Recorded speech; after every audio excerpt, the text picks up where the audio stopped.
Okay, Earth Explorers, we're going to try to get this stream up and going. We're streaming through a lot of platforms tonight on America Free Radio.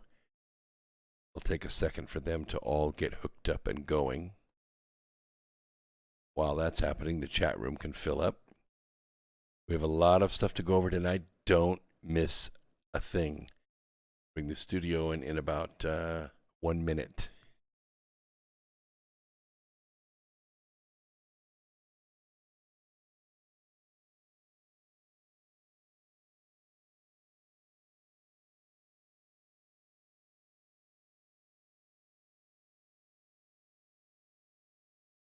That room can fill up.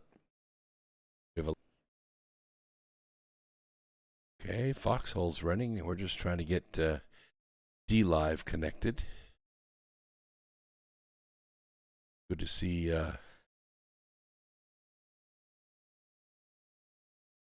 some chatters already in there. We're just D-Live's the only one that's not hooked up yet, but we'll get it. All right, let's go ahead and bring the studio in and get things rolling.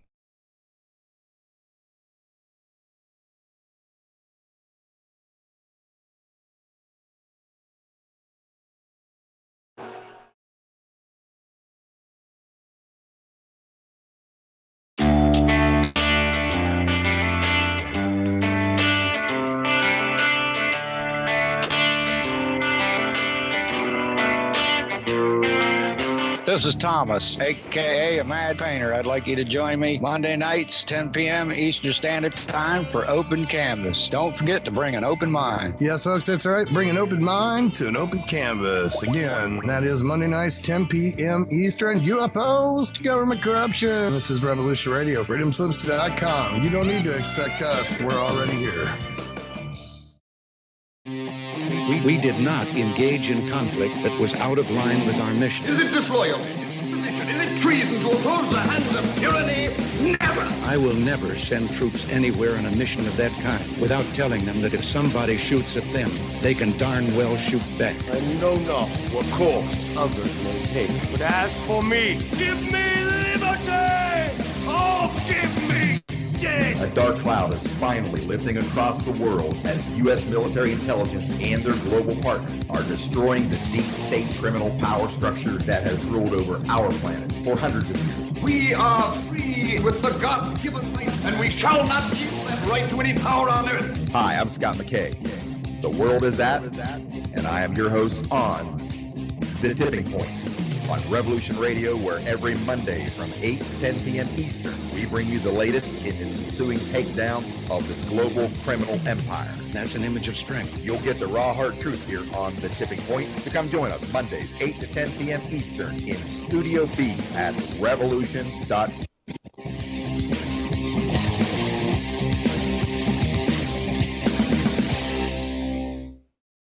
This is the people's war. It is our war. We are the fighters.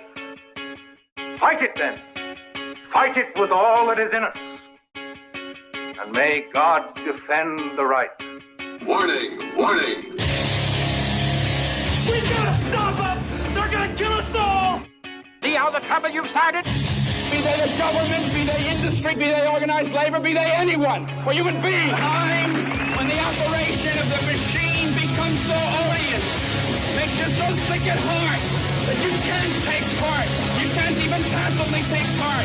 And you've got to put your bodies upon the gears and upon the wheels, upon the levers, upon all the apparatus, and you've got to make it stop. And you've got to indicate to the people who run it, to the people who own it, that unless you're free, the machine will be prevented from working at all. Revolution Radio at freedomslips.com, the #1 listener-supported talk radio station, throwing ourselves upon the gears of the machine. Revolution Radio, where information never sleeps. You called down the thunder, well now you got it. Right, you tell them I'm coming, and hell's coming with me, you hear? Hell's coming with me! Revolution Radio! Here we go, hour 1.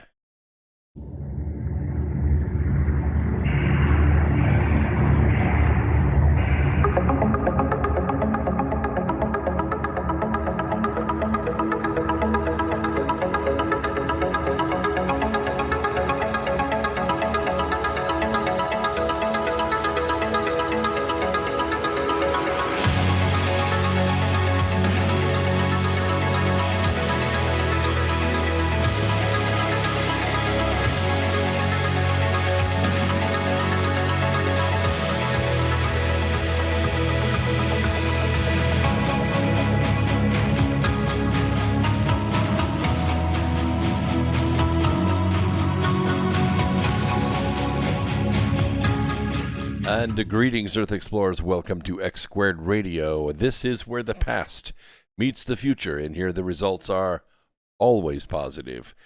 We might go a little past your imagination, but have no fear, you will be safely traveling with us.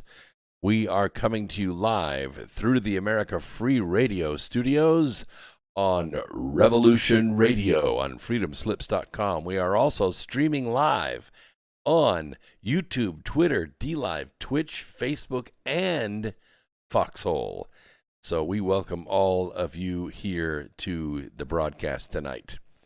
Really quick, Memorial Day weekend, I'm going to be down in Dallas at the Patriot Voice event with General Mike Flynn and others, great speakers down there. Jordan Sather's going to be down there. Zach from Red Pill 78 is going to be there. These are great guys. I know them both. I've spoken to both of them. They deserve to be at this event. This is the event that's going to kick off the lecture, should I say the rally series for the America First agenda. So this is really smart. It's really smart. President Trump is letting the surrogates build the wave, and he's being very smart in including great voices like Jordan and Zach and others that are going to be involved in this because they know this is where the voters are. This is where America is. This is where the patriots are. So glad to have you here on Foxhole and all the other platforms. We are also watching the chat room very carefully, so anyone who posts, Trucker Will's up there on Twitch, Freedom on YouTube, lots of YouTube people. Don't forget DLive. DLive is not hooked up yet. We're still waiting for it to connect, but sometimes it takes a few minutes for DLive to get there. And the reason I say that is I always give away lemons on DLive because I value my audience and I like to reward them for coming because I know sooner or later they're going to reward me for providing this great content to you each Wednesday and each Sunday at 8 p.m. All right, let's get started. We have a lot to go over. First up is clean space.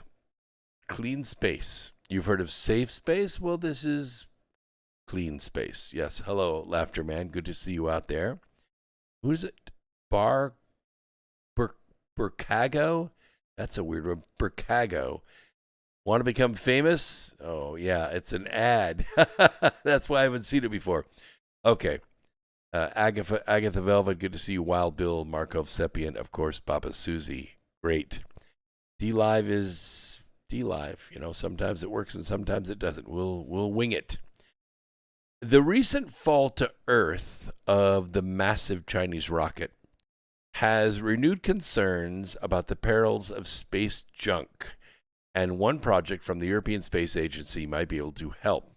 We have mentioned on this program several times job opportunities for those of you that want to get into this business of space, that cleaning up the junk in space is a good way to go. There's a lot of inexpensive ways to grab trash in space and haul it into the atmosphere where it'll burn up. Or you could be like this company. The European Space Agency announced plans to launch a space debris removal mission in 2025 with the help of a Swiss startup called Clear Space. See what I'm saying? Somebody was listening to this program. And they built a startup and they got the attention of the European Space Agency. The mission, which is dubbed Clear Space 1, will use an experimental four-armed robot to capture a Vega secondary payload adapter called Vespa, left behind by the European Space Agency's Vega launcher in 2013. Now, this piece of space junk is located about 500 miles up, so it's low Earth orbit, but it's substantial low Earth orbit. It weighs about 220 pounds, so it's not all that huge. However, something traveling at 20,000 miles an hour that weighs 220 pounds is a serious missile. So you want to get that out of the way. Now, to give you an idea what this looks like, I don't even know if I have one on my asteroid mining ad. Let me see if I can grab my asteroid mining ad. I'll run that on the video so you can see some of the spacecraft that are being built right now. But this kind of has 4 arms, and it goes out like this, and then I'll bring it right up to the camera, and then the arms close around it like this, and that's how it's going to capture that satellite. And then it's going to just open up a chute or something and drag itself into the atmosphere. Let's see here. Think of all the orbital captures that have occurred up to this point, and they have all taken place with cooperative, fully controlled target objects. With space debris, by definition, no such control is possible. Instead, the objects are dead. They're drifting. They're just junk out there, tumbling randomly. The European Space Agency recently signed a $104 million contract with ClearSpace to accomplish this one feat, get this one satellite, prove that it can be done. The team's going to use a ClearSpace One robot to capture Vespa from low Earth orbit and drag it down into Earth's atmosphere, where both the spacecraft and the satellite are going to burn up. If all goes according to plan, the mission will be the first removal of a previously generated piece of space junk from orbit, according to the statement. This first capture and the disposal of an uncooperative space object represents an extremely challenging achievement. And there are a lot of challenges with this. People don't think of all this stuff, but we do here on this program. Number one is, what if the satellite owner doesn't want his satellite captured? He's afraid of some of the technology that might be on that satellite. The other thing to think of is, what if the satellite is very valuable? What if it has a lot of gold and platinum and, valuable things on it that could be recycled? What would happen if you grabbed it and threw a chute on it, puffed the chute out, and let it land in the ocean, and then go pick it up later, and maybe there's $20 million worth of gold in it? You don't know. There are other things to consider. There are cheaper ways of doing this than shooting up a $100 million spacecraft to grab a $20 million satellite. You see, you can't make up for that in volume. There's no money to be made. So you could do other things, like just sticking a big long, tape to it, or a ribbon, or a cable, or put a solar sail on, a cheap solar sail, something that would grab the solar wind and push it on out into space, out of the solar system. There are other things that can be done. At orbital velocities, even a little screw can hit with explosive force. It's like a .22 caliber bullet going 22,000 miles an hour. And you can't shield against it, really. I mean, you could have a big, thick kind of urethane Kevlar wall like Bigelow has when he puts his stuff up there, and it might stop a screw, but would it stop a bolt? Would it stop a screwdriver? You ever drop a screwdriver from 10 stories? That could do some serious damage. So this tow truck design is going to be available to clear key orbits of big debris that might otherwise make them unstable for future missions. We want to kind of clean that highway up so other things can be put there that do work and would not fare well against a 220-pound piece of metal crashing into it. And there are a lot of pieces up there, over a million of them. And this is the first time the ESA has paid for a service contract such as this, instead of directly procuring and running the entire mission. And this is an important threshold. And you know why this threshold was crossed?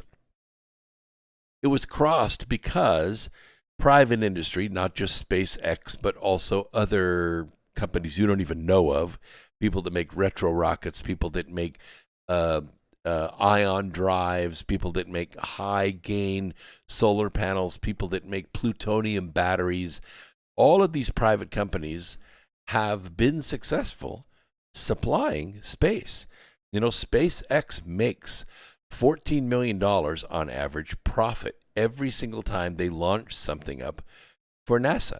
And they reuse their boosters, they reuse their rockets, and they have great success with their capsules as well.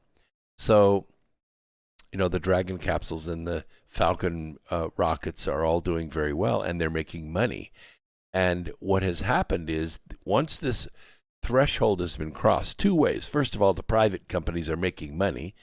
And second of all, the governments are saving money by cutting through the red tape and hiring these startups to do the job. So it's great both ways. Government doesn't get any bigger, and private industry gets to show off its latest technology. So in addition to the contract with the European Space Agency, by the way, ClearSpace is going to rely on commercial investors.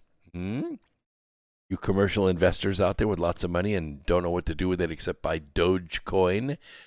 Commercial investors to cover the mission costs as part of European Space Agency's Clean Space Initiative and active debris removal in orbit servicing projects. They call it ADRIOS. The Space Agency will provide essential technologies, including advanced guidance, the robotic arms, navigation, control systems, and vision-based artificial intelligence, which will allow ClearSpace One to grapple its target autonomously. Very difficult to fly that thing from a joystick from the ground. You have to have a lot of bandwidth. Those of you gamers know exactly what I'm talking about. You don't have enough bandwidth, you're going to get assassinated from some other player in Romania. But if you give the craft AI and you give it all the dimensions and the temperature and the location, and if it's tumbling, the spacecraft can artificially match the tumble and thus approach it without, walking into a buzzsaw, so to speak. A Vespa is a reasonable first target for ClearSpace One, given that it is a relatively simple shape. It's sturdy. It's not going to fly to pieces when they grab it. And it's about the size of a small satellite. If all goes according to plan, the team can leverage the same technology to capture even bigger stuff. Yeah, and more challenging. Pieces of space debris that are not together. They're ripped, jagged, wire-hanging, cable-dragging pieces of junk floating through space. The team plans to first test ClearSpace One in a lower orbit of about 310 miles prior to launching the mission to capture Vespa in 2025. The plan is that this pioneering capture forms the foundation of a recurring business case. I think it would be really smart to have a refueling craft up there. You could launch your grabber, go get the satellite, bring it over close to Earth or slow it down enough to let it fall into Earth's atmosphere naturally, release it, and then jet back over to the refueling craft and fill back up again and go get another one. I could see, there was a movie. What was it? Space Sweepers? Did you see that movie? It was pretty good, wasn't it? I liked it. I actually watched it twice. I mean, the plot was simple enough, but the sci-fi was good and the special effects were good, and I enjoyed the movie.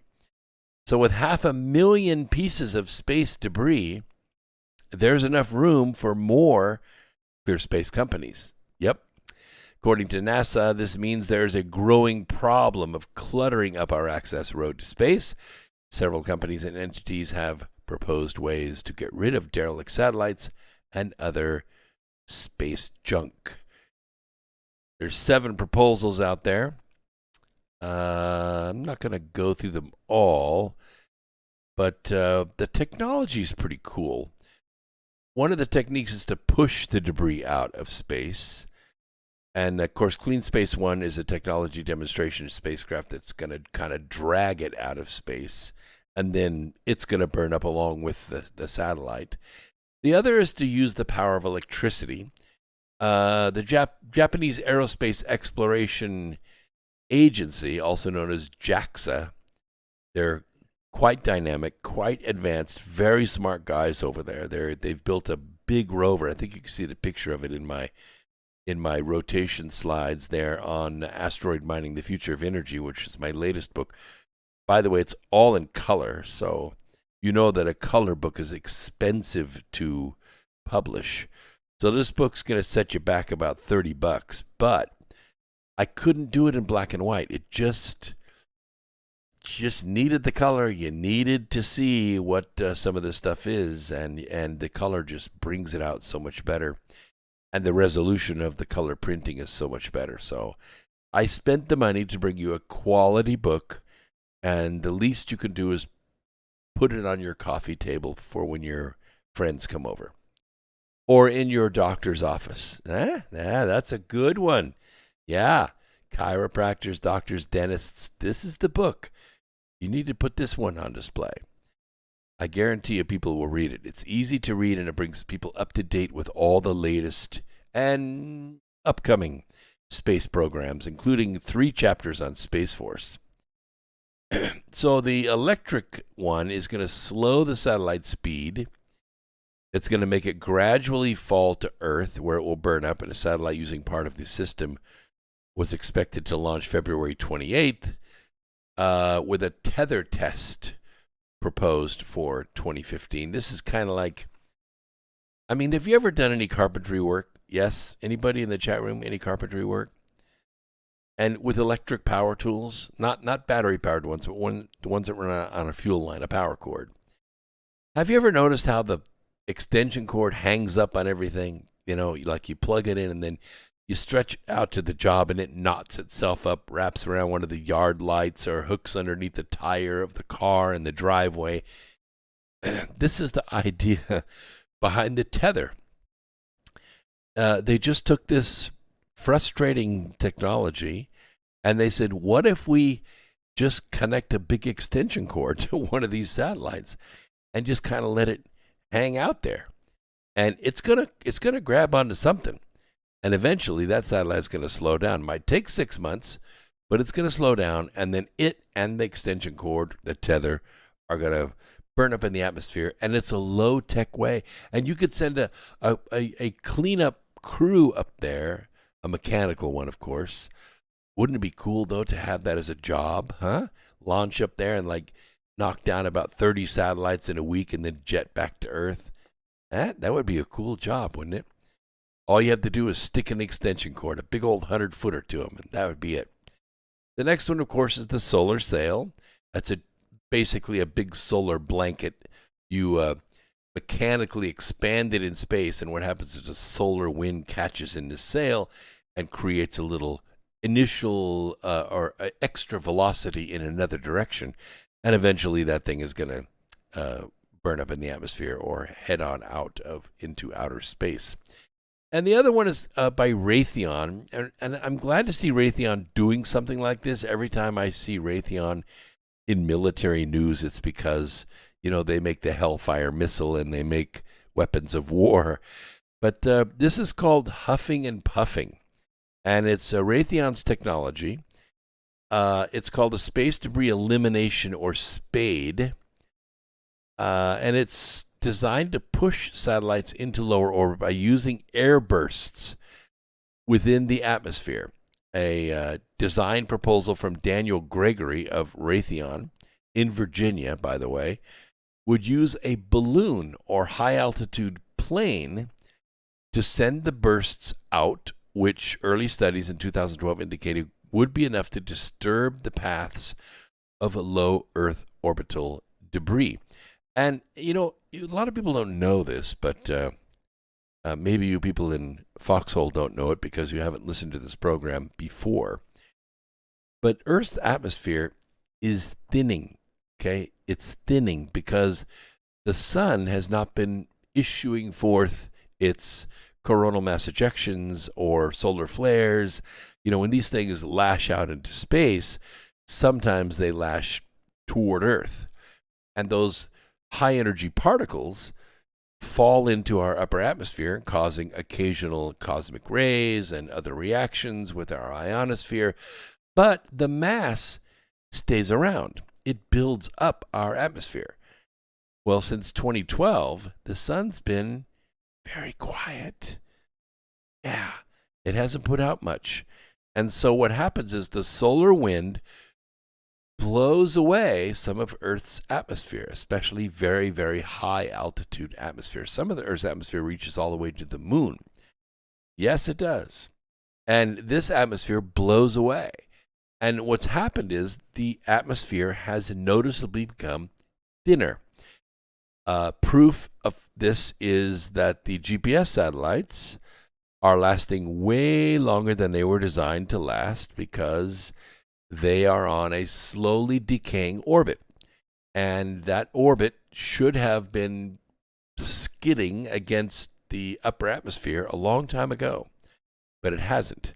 So those satellites are still going around, and even though the GPS replacement's about 4 years behind schedule, everything's okay because the old satellites are still working because they're not dragging against our atmosphere. Now, that has some side effects, other side effects besides making satellites last a bunch longer. The first is we lose our insulative blanket around the Earth.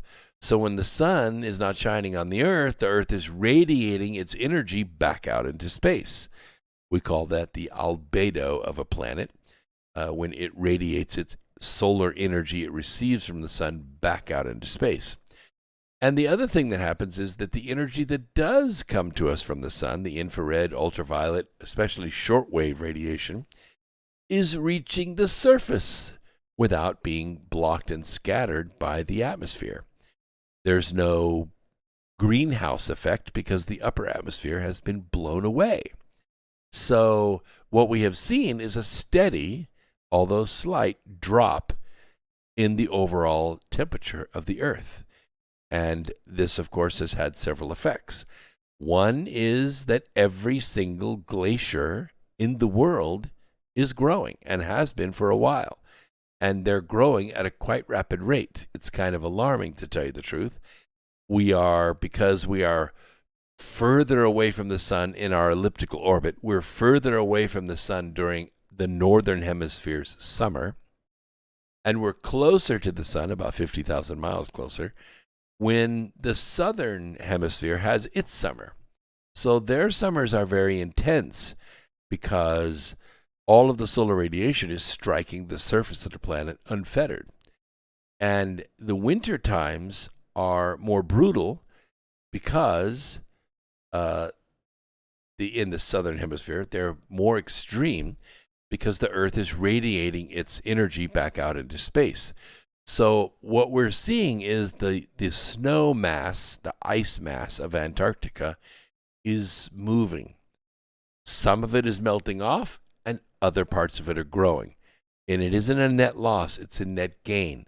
Antarctica is growing in size, but the ice that's melting off is being replaced by other ice elsewhere. Same thing with the Arctic. The Arctic red ice, that's not the color red, but red ice means ice that lasts through the summer and then is snowed on and free freezes the next winter. Red ice is back to levels it was at before 1984. And it's alarming because it wouldn't take much, like this last winter we had that triple polar vortex, which a lot of you know about, but the news didn't say a whole lot about it. It went all the way down to Texas, killed a bunch of chickens, turned out the lights for all. You know that polar vortex, don't you? Well, there was one in Europe at the same time that refroze part of the Thames River, first time in 60 years. And there was also one in Asia at the same time. So when you put those three together, the only other time it's happened is, well, never. It's never happened before. Triple polar vortexes had a very chilling effect on the northern hemisphere. Oh, yeah, it did. And all it would take is one of these to go over the threshold and you begin to move the farm belt south. And when you move the farm belt south, you are changing the way the land can support the people. Right now, the wheat belt in North America goes up to about Alberta, Canada. If the temperatures began to be more, let's say, ice age-like, and the farm belt pushed south, let's say 300 miles. 300 miles due south from Alberta is Billings, Montana. If Billings, Montana became the northernmost place that you could grow wheat for a year or two or five, you would essentially have to take a lot of land out of the CRP program. CRP program is a federal program where farmers are paid to fallow their land. They don't plant the land, they just grow grass on it. It's designed to do two things. One is to stabilize the price of wheat because wheat farmers will just simply overproduce, driving the price down. And they say that's the reason we had the crash of 1929. But those of us on this program know better than that. But it does stabilize the price of wheat because you don't produce millions of bushels of extra wheat in the winter because that land is only capable of growing so much. But you're going to have to take that land out of fallow and you're going to have to start growing wheat on it because we're going to lose a couple million acres up there in the Nodak country up in Canada. And so that's what's going to happen. That's what's going to happen. And I got off on that because I was talking about the low Earth orbit decay. And so I applaud this technology. I want the technology to go forward. I think we need to start realizing that you can't just keep launching crap up into space and not bringing any of it back. And if there's room for startups, I don't care if they're Swedish. I'd like to see Irish. I'd like to see, I don't care, some guys in Ohio or something build something.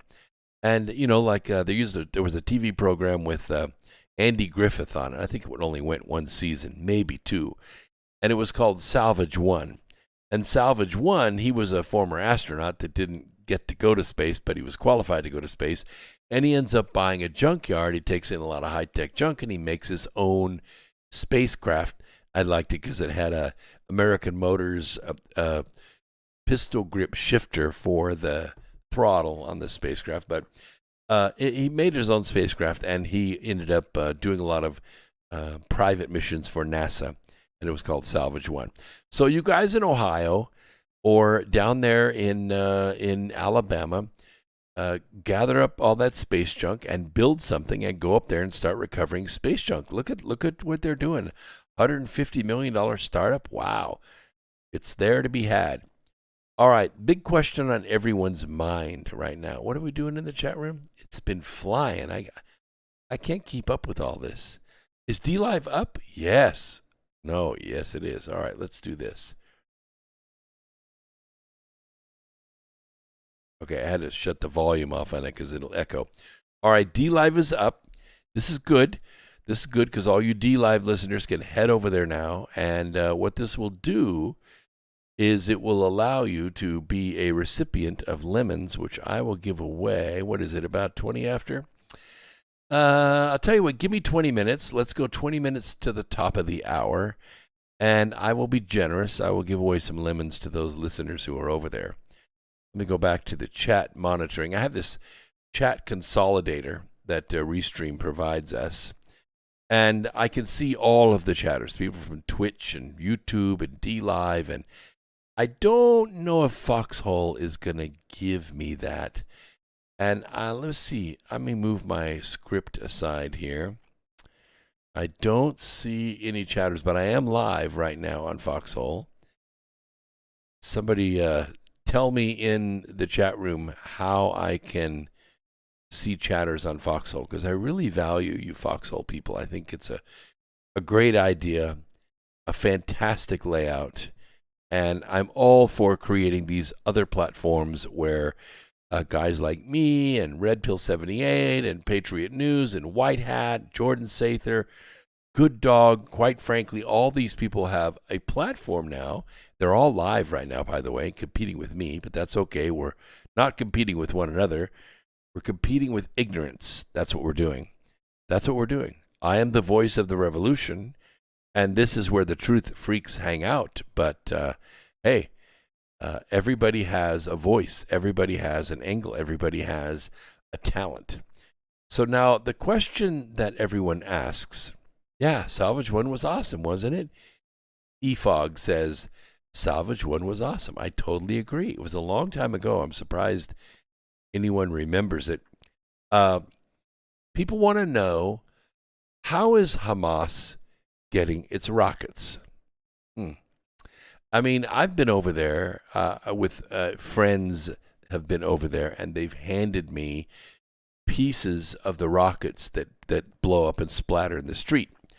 Now, the rockets in those days, they still had threads on both ends. They were made of pipe.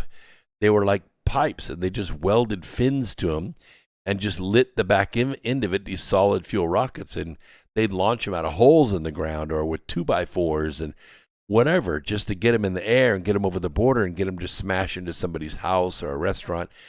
And so when the sirens go off or people hear them, you know what a big sewer tile is, right?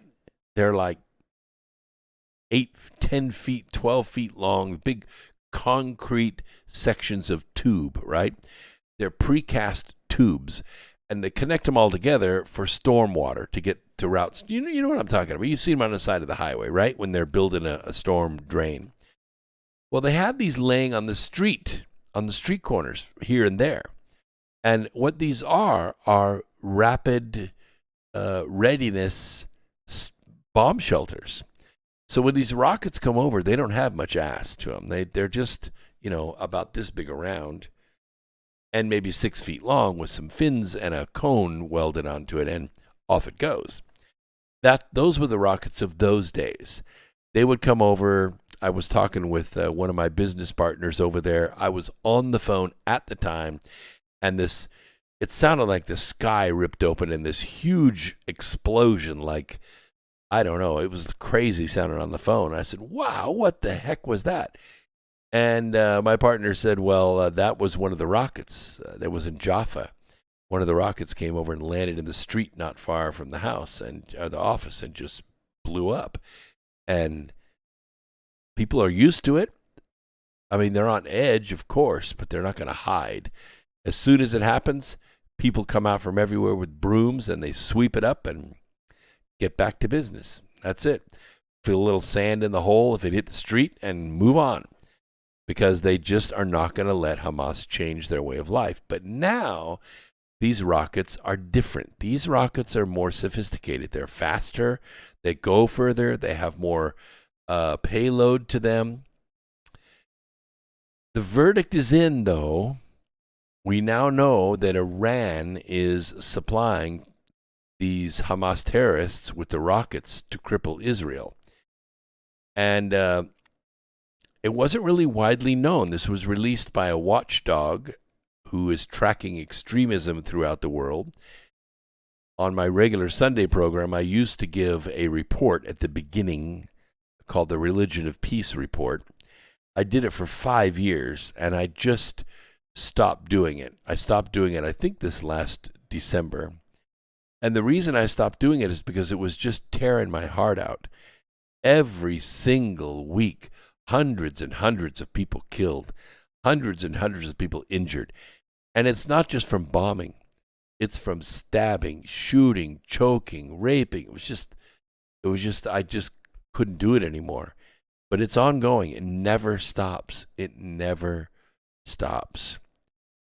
Israel's Prime Minister Benjamin Netanyahu stated his military was successful in targeting Hamas and the Islamic terrorists in the Gaza Strip. He said the terrorist factions have paid quite the price for their aggression. Now, I know that they're calling for a ceasefire, but every time there is a ceasefire, the only thing they do is run the trucks in and reload all the rocket launching areas and begin again. And so this time, Israel's not going to let them breathe, not going to let them catch a breath. They have drones flying over all the time, infrared. They can see everything that's going on. They know these people are moving rockets by hand. It takes 2 guys, one on the front end, one on the back end. They run them through the streets, drop them into a hole, ignite them, and off they go. And it's low tech, but again, it is just a terror weapon. It's not designed to win a war. It's just designed to make some news.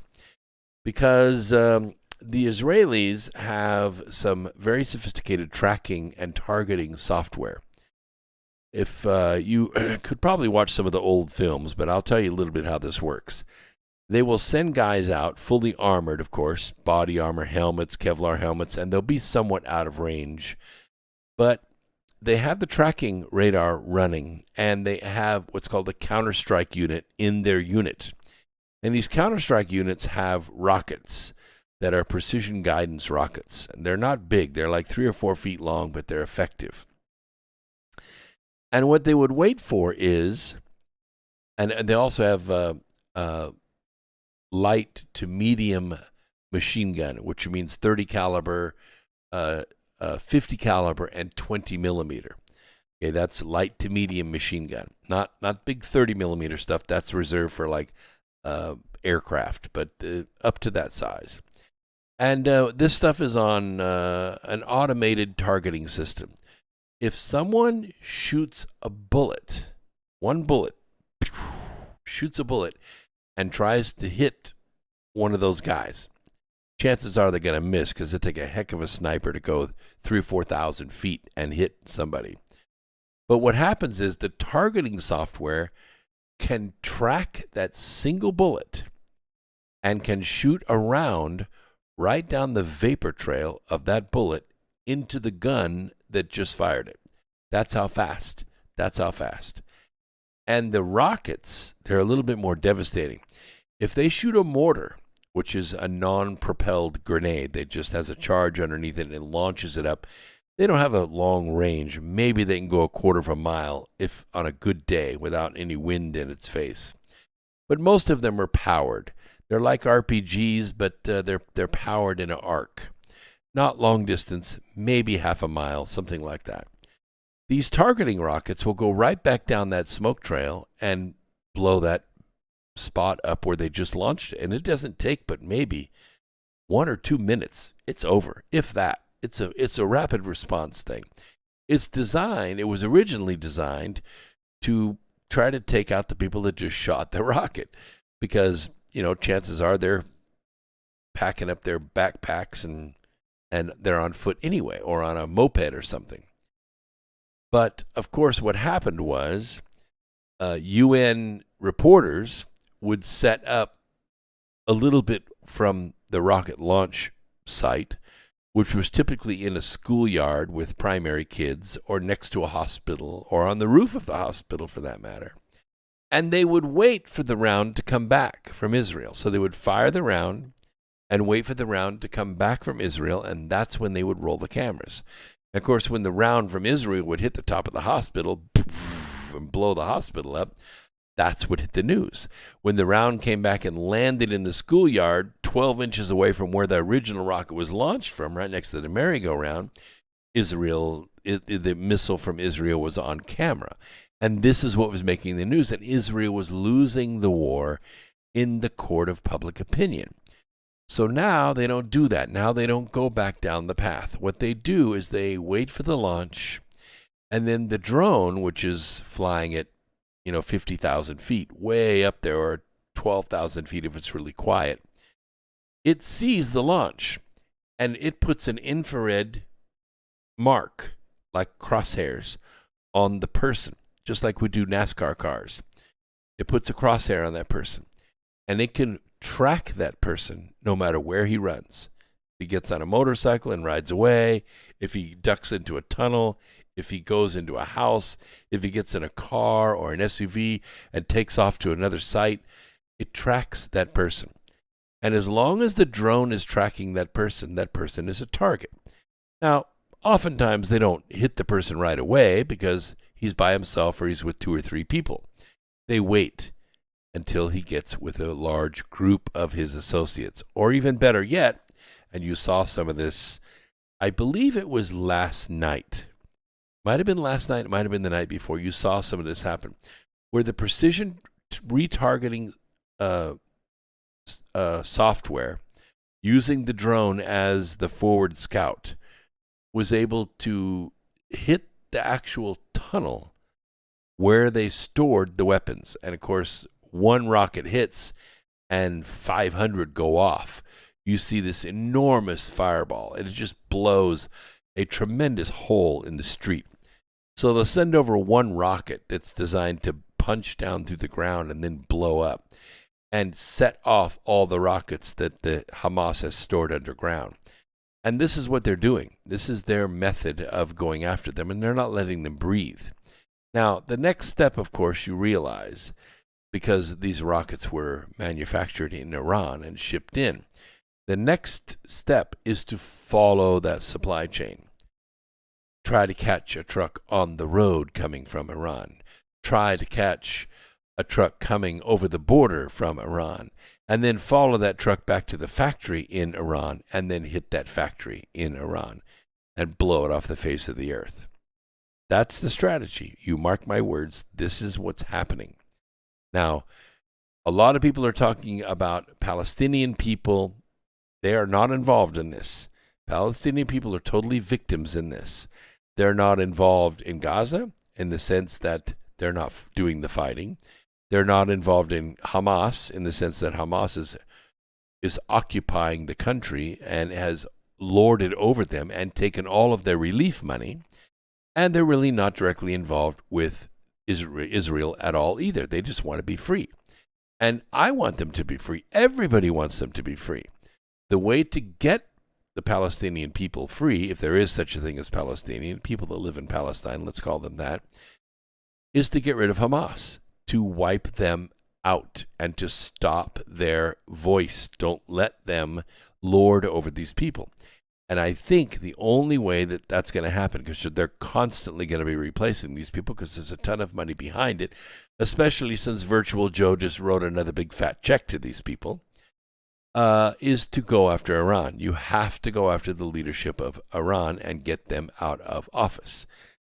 And I'm not talking about Persia. I'm talking about Iran. Iran in English means Aryan. It means Aryan, like Nazi, Aryan, Adolf Hitler, Aryan. That's what Iran stands for. So Iran needs to change its name back to Persia and do away with Iran, do away with the Nazi ideology. So a lot of that's going on. We'll keep you posted. No, I'm not going to take sides. I'm not going to take the bait. I'm not talking about occupation or any of that crap. I'm just talking about nothing but the logistics of what's going on. All right. Also, kind of back in the news, as you know, me and 500,000 of my friends went to Washington, D.C. on January 6th. We were down on the other side of the Washington Monument toward the Ellipse, which is an area near the White House, where the president and others spoke. I listened to great speeches, got to meet a lot of great patriots. So much love, so much peace and happiness. It was wonderful.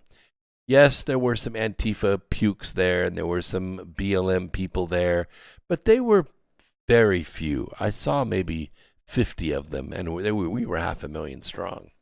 So I really didn't think they would cause any problems, and I didn't honestly have the legs to make the march down to Congress. We stayed at another hotel, which was a good piece. It was a 35-minute walk to get there, and it was cold and crowded.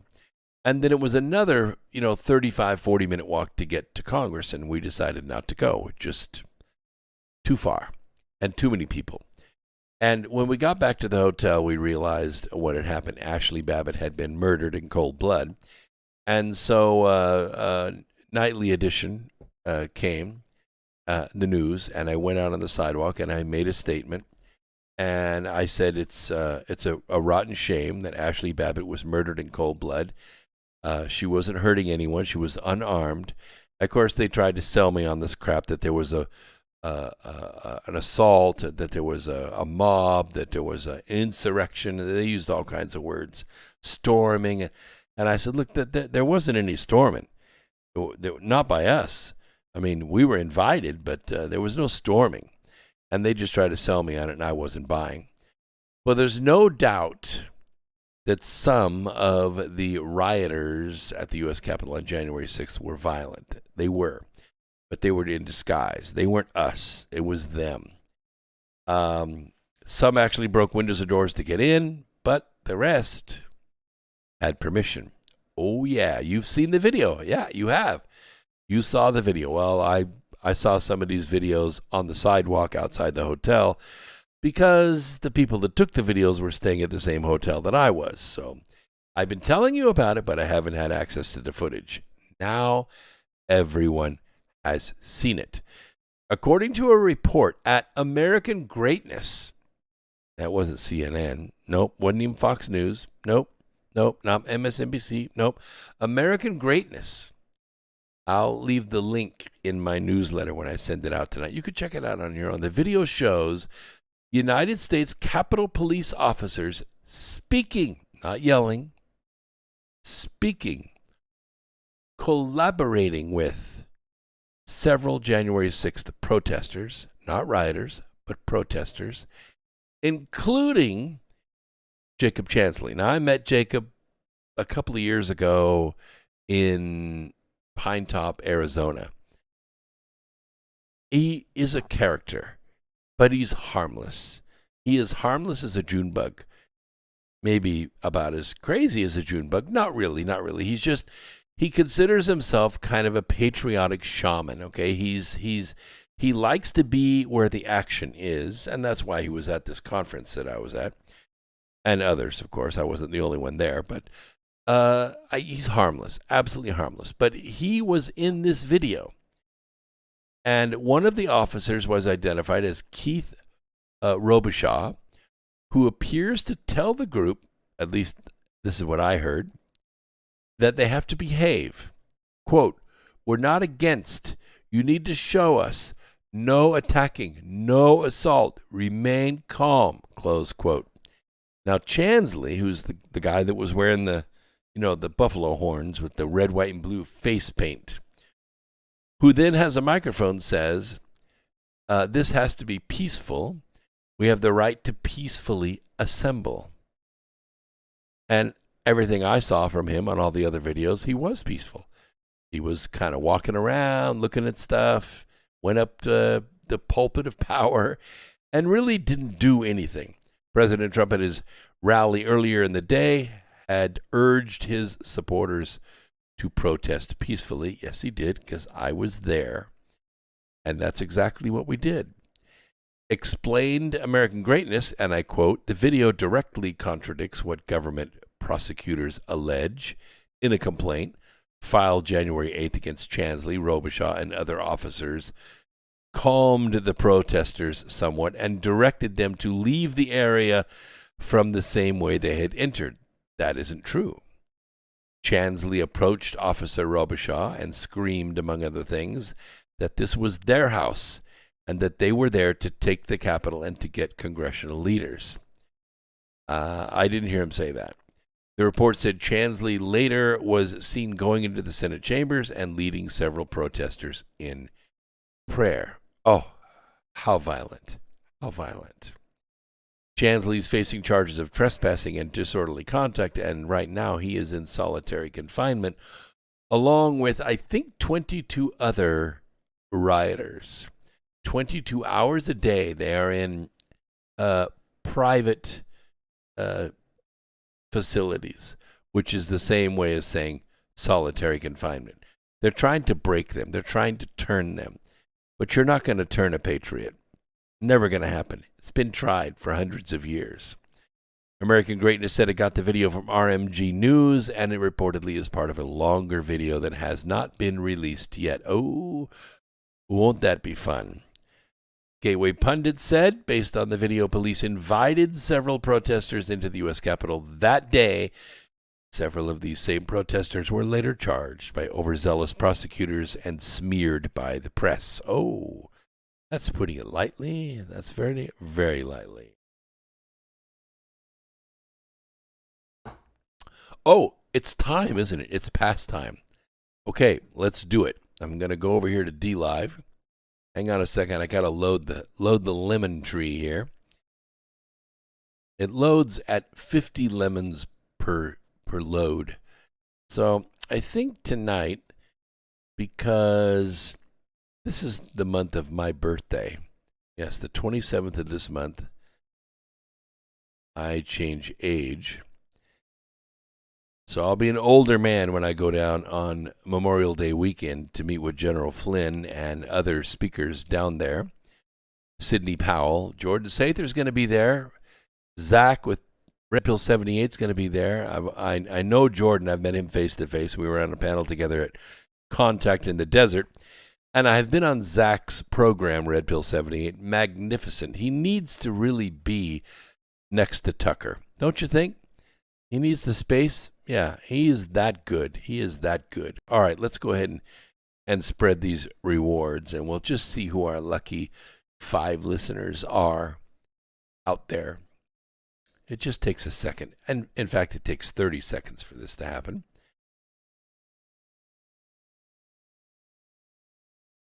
And about 1 second. No, 10 seconds left. Here we go.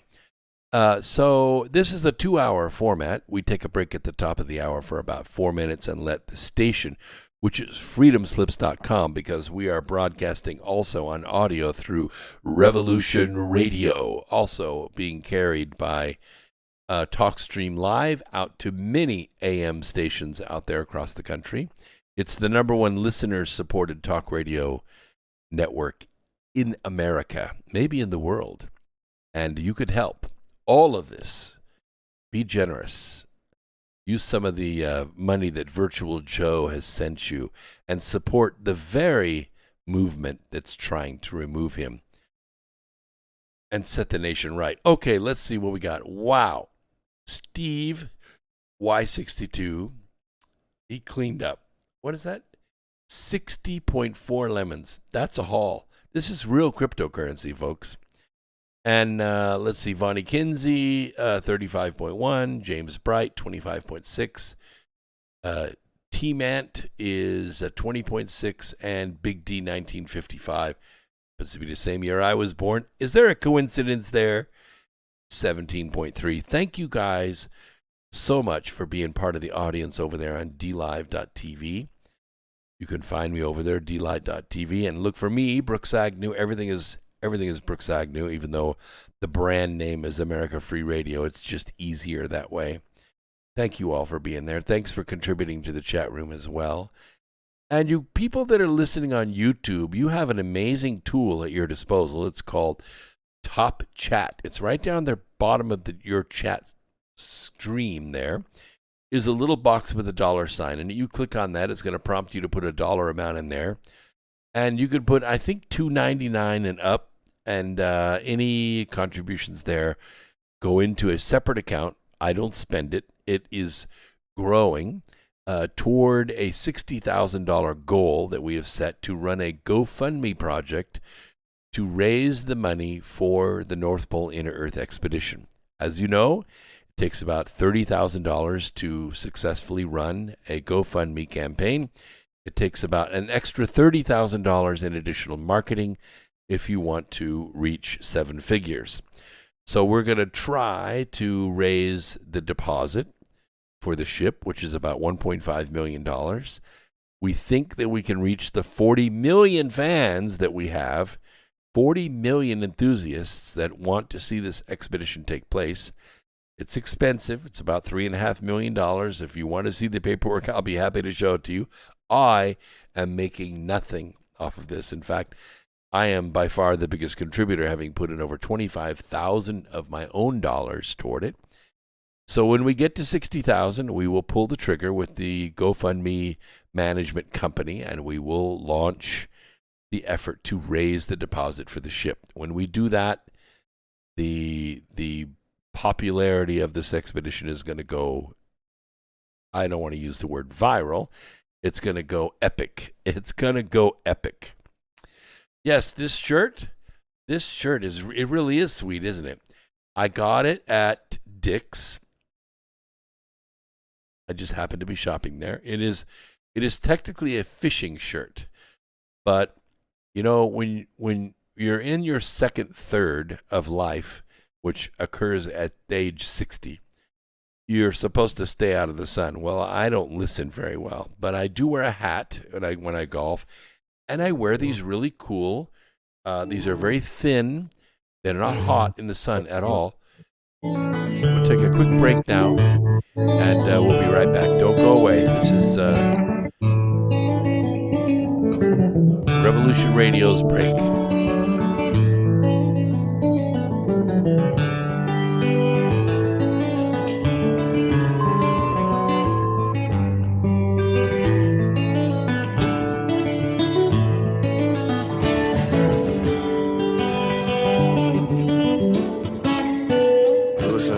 Radio at freedomslips.com, and we'll be right back after this message.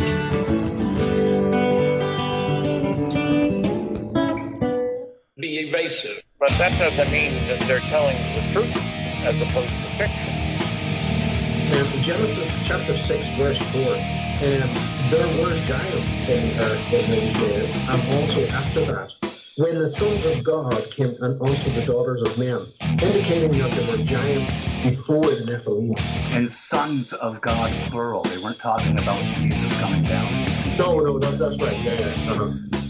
I'm Steve Crawford, host of Factor Theory Live. Join me every Sunday night from 10 p.m. till midnight Eastern Standard Time on Revolution Radio at freedomslips.com. Check it out.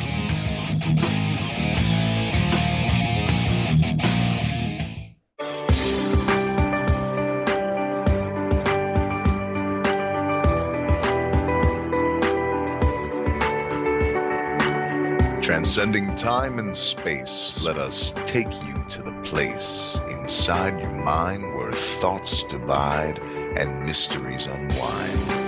Join us every Monday evening right here on Revolution Radio at freedomslips.com from 8 to 10 p.m. Eastern Time. And you will catch the Fenton Perspective with our great host, Lorian Fenton. Come listen in as she shares her amazing stories from the past to present, along with all of her guest secrets to the future.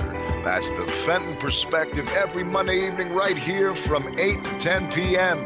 Eastern Time, only on Revolution Radio.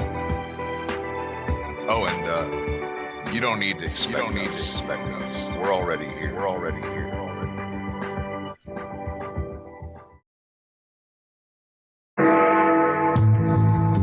Galactic Interstellar Council on Revolution Radio Studio A, Fridays at 2 p.m. Eastern.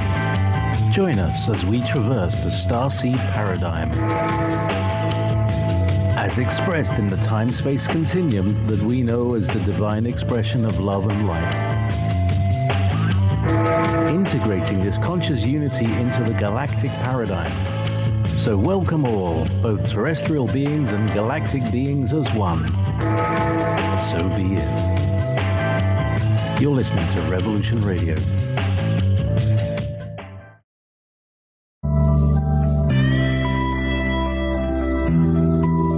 If you think for 1 second that the Capitol will ever treat us fairly, you are lying to yourselves.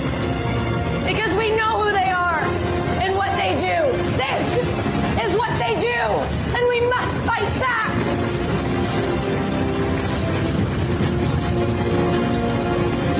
You can torture us and bomb us. Fire is catching.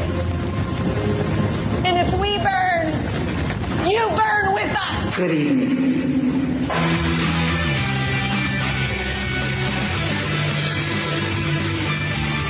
Are you awake yet? I hope. We've tried for years and years to use passive resistance and loud voices to make a change. The time is over. Your governments around the world have no other goal than to decimate your entire existence at the hands of the bankers and the elites. The war is coming, and it's your choice to decide if you want to be a warrior or a victim. Denial is not a choice anymore. Revolution Radio, freedomslips.com, the #1 listener-supported radio station on the planet, not giving up. Revolution Radio.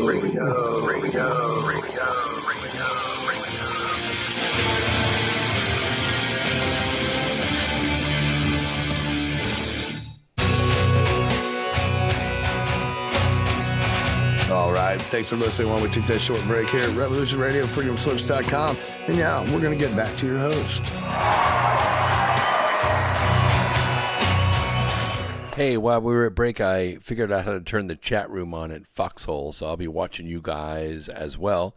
So glad to be broadcasting live now through 7 platforms, including the indomitable Revolution Radio through freedomslips.com. And before the break, somebody noticed my shirt. My shirt is what's known as a UV blocking shirt. So it's designed to protect the skin from direct sunlight, and it wicks any moisture away. So it's a great golf shirt. It's a great biker shirt.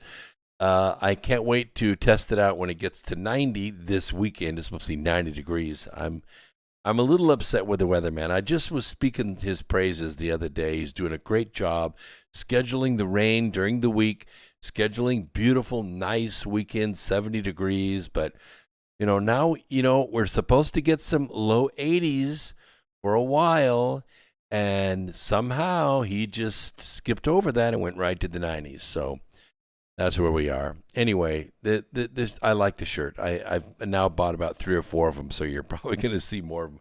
They're extremely comfortable, but they don't make you look thin at all. No, they're big and blousy, and the pattern doesn't make you look svelte at all, but they're so comfortable. And when you hit your second third, the second third between 60 and age 120, it's all about comfort. And I don't know anybody that's older than 120 because our generation hasn't got there yet, but I'm only a third of the way through. And so I'm going to be here for a while with you and my friends. And thanks so much for the great compliments. Freedom says, how are my patriots doing tonight? Mr. Brooks is badass, American patriot for all who believe and want to hear the truth of our world. And no, half-breed, I'm not taking the bike to Texas to the Patriot Voice event in Dallas. I'm taking the airplane, and not my plane, American Airlines airplane. And this is it's a fundraiser, so this is a $500 a plate deal, but I know the money goes to a good place. And I want to see conservatives and patriots get elected all up and down. I want district attorneys. I want county court clerks. I want governors and secretaries of state. I want them all to be conservatives. We need to remove 100% of the Democrats from office. I think that we need about a 10-year moratorium against Democrats. What do you think? Just a 10-year moratorium. No more walking in lockstep. So, next story really quick. Batteries not included. Yeah, it seems that one of the major objectives of Virtual Joe and his gang of criminals, and I guess maybe all Democrat politicians if you get down to it, is to dismantle everything that built this nation and made it great. And, of course, to spend us into oblivion without acknowledging any consequence for their actions. The one warped initiative that may end up being the most painful is the push to shut off the energy spigot and somehow replace it with fairy dust and unicorn farts. Yes, I'm talking about the fantasy that green renewable energy can replace our current efficient and abundant fuel sources like coal, oil, and gas. I think eventually we do have to find another fuel supply, but it isn't going to be solar. It's not going to be wind because it doesn't always sunshine and the wind doesn't always blow. I think helium fusion is the way to go, but we're a decade at least away from making that happen because I think it's going to happen on the moon. I don't think it's going to happen on the earth. Now, these myopic doom and gloomers, they've been out there for a long time, Al Gore. The fear that we will reach, peak oil soon, that we're going to run out, that somehow we're going to pump the last drop out of the oil, out of the earth. We're getting close. I'd say we have about 150, maybe 200-year fuel supply. I mean, do you care? I care. I do. I don't want to just greed up the world and then, what do the people do 200 years from now? I would rather the people 200 years from now say, hey, we really owe it. Let's put a statue up for those guys back there in the 2020s that created this new fuel supply, and now we can use oil for what it was meant to be used for, plastic.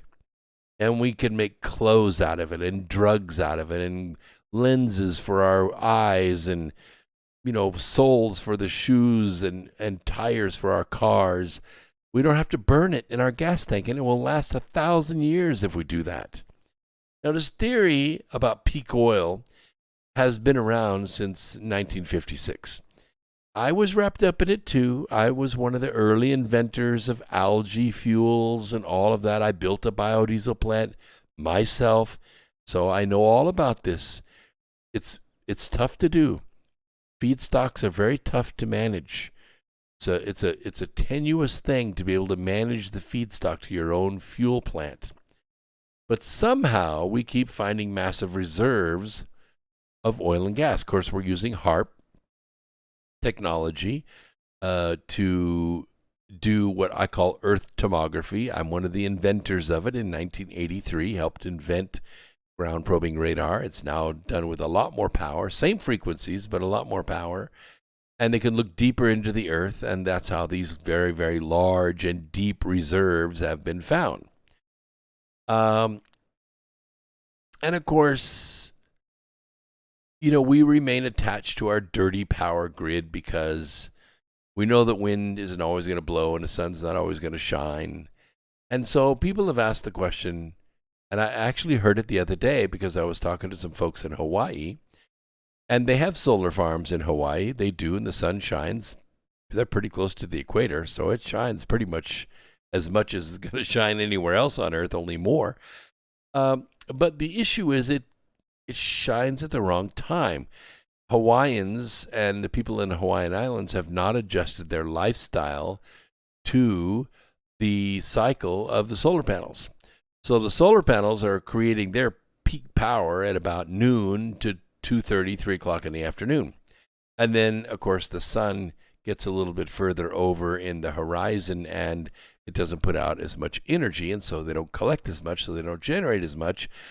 But as it turns out, about 4 or 5 o'clock is when Hawaiians want their energy. They want to start, turning the air conditioning on to cool the house down a little bit before they go to eat, or, they need the energy more when the sun is not there. And so they decided to try battery backup. I mean, people ask the question, why not battery backup? Why doesn't that extend the power that we built up during the day? And the issue is that it doesn't work. If it were the solution, we'd have net zero emissions already. It's been the problem all along for supposed green energy. How to store enough power to maintain electricity when the wind isn't blowing and the sun isn't shining, like at night or on a rainy day. And this was proven in 2018 when Tesla produced the largest battery cluster storage unit for a wind farm in South Australia. There was a company 2 miles away from me that took over the old Philip Morris plant. I really wanted that plant. I tried to buy it, but it's out of my range. Couldn't get anybody to go in with me on it and buy it because it's a beautiful plant. It's just a white elephant. There's no plant like it on the eastern seaboard, so there's no way to appraise it, so there's no way to borrow the money to buy it. So unless you have $50 million laying around, it's just not possible. But as it turns out, this guy in Sweden did have the money, and he did buy the building, and he did put a big mega battery storage company in there. They made shipping container sized batteries for the power stations that you see, the substations you see around town. And they went broke. They went broke in a year. As it turns out, according to Sky News Australia, this massive battery storage unit that Tesla built would only be capable of powering the region, not the country, just the region, for an estimated 3 minutes. Yeah. Off peak, maybe for as much as a whole hour.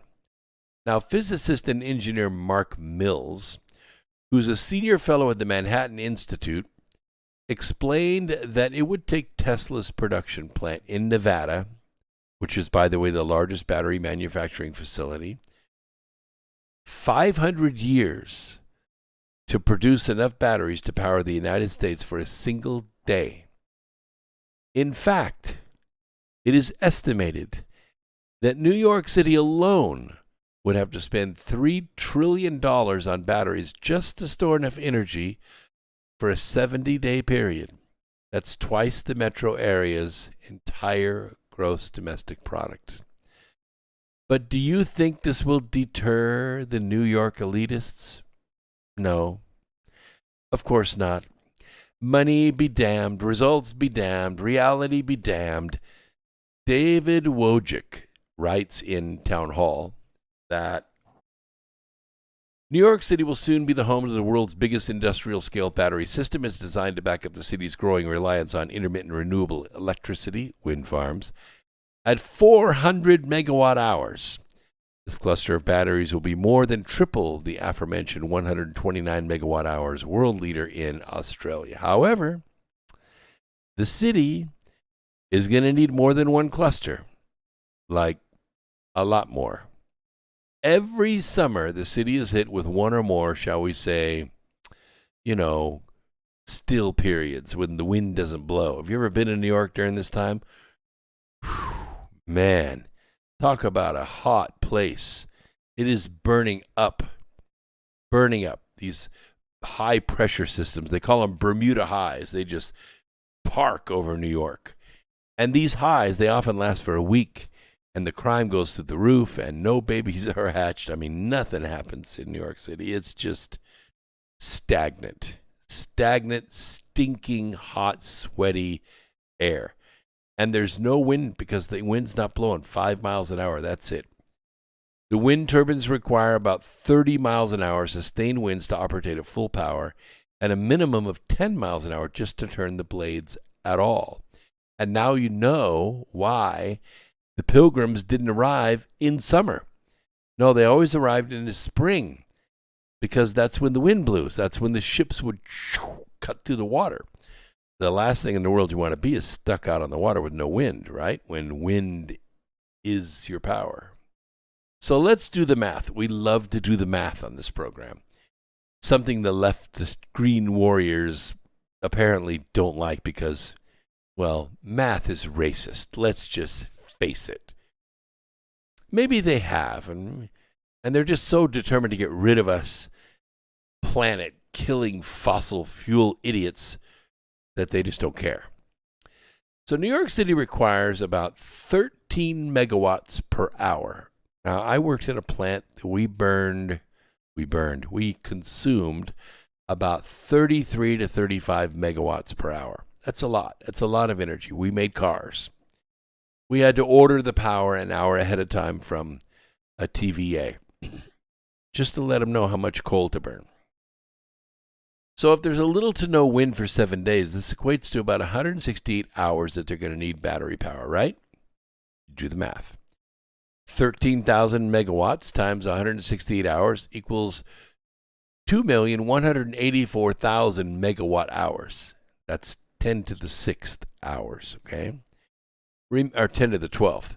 Remember, the plan is to produce a single massive 400 megawatt battery cluster. More math. Okay, here we go. What do we have? We had 2,184,000 megawatt hours. So I was right. 284 million watt hours. And we're going to divide this by 400 megawatt hours. So that means that we're going to need 5,460 clusters of 400 megawatts each. And I forgot to mention that each 400 megawatt hour cluster costs about $1.5 million per megawatt hour. Okay, so it's about $1.50 a watt hour, which is about right. We actually build ours for about $1.35, but they're smaller. It's about right. It's not exorbitant. So that's $600 million per cluster. And there's 5,460 clusters. Now, you do that math, and there's the $3 trillion. So I'm all for innovation. I own an electric vehicle company. I know what I'm talking about. I'm all for innovation. But batteries are not the answer at this scale, nor is the sole reliance on wind or solar. I doubt we're going to have much success convincing them, because all they're going to say is, well, then we'll just use less electricity. Oh, really? So no more Bitcoin, no more cell phones, no power to run cell phone towers, no air conditioning. Yeah, and how's that going to go for your date? How about no electric water heaters? There's a big power consumer right there, huh? How long would you last in New York without showering every day? You wouldn't last any longer than Bombay lasts. Yeah, I'm just telling you, we have our lifestyle. This is the greatest country the world has ever known. I'm not saying go blindly into the future and burn oil for 200 years until it's gone and we rubbing two sticks together to make fire. But I know that wind and solar is not the answer. There are other answers. Maybe the ETs have the answer. Maybe UFO technology. But I'm pretty sure there's enough energy sitting on the moon to power Earth, or at least the United States, for 10,000 years. Now that's a fuel supply, and it's clean. No radiation, no pollution whatsoever. Come on, people.